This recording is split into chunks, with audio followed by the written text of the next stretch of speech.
देखिए, इसमें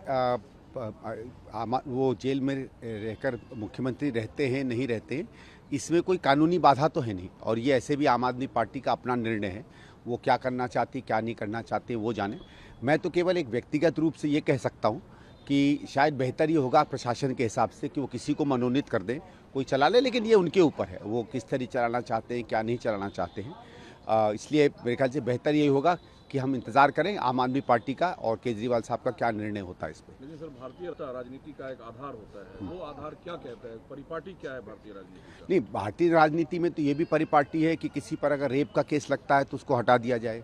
किसी पर अगर औरतें कहती हैं कि हमारे ऊपर अब्यूज़ का केस है तो उन पर केस हो, वो भी तो परिपाटियाँ थी। उसको तो बीजेपी कभी याद नहीं रखती है। तो जो पार्टी खुद सारी परिपाटियाँ तोड़ रही है, जिसको किसी भी चीज़ के किसी मॉरल स्टैंड का या नैतिक स्टैंड का कोई लेना देना नहीं है, उसके पास कम से कम कोई अधिकार नहीं है कि किसी और की नैतिकता पर सवाल उठाएं। ये तो कई दिनों से चल रहा है। जहाँ तक ये केस की बात है, जिस केस में अरविंद केजरीवाल जी से बातचीत हो रही है, हमारा ये कहना कि वो केस है, उसमें जो भी सबूत हैं नहीं हैं वो अब सीबीआई ईडी के पास होंगे और इसको वो देखेंगे, कोर्ट देखेगा, और जो उसके पक्ष में जिनके ऊपर केस बनता है नहीं बनता वो देखेंगे। तो हम लोग भी बहुत पहले से कह रहे हैं, पुतिन ने एक बड़ा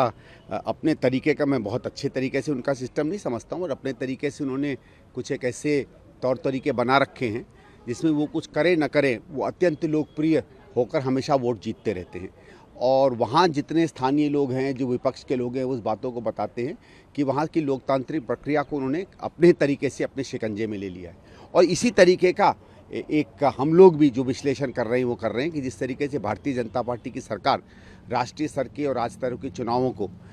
मैनिपुलेट भी कर रही है, जनता की व्यू को मैनिपुलेट कर रही है, उसमें संदेह तो उठता है।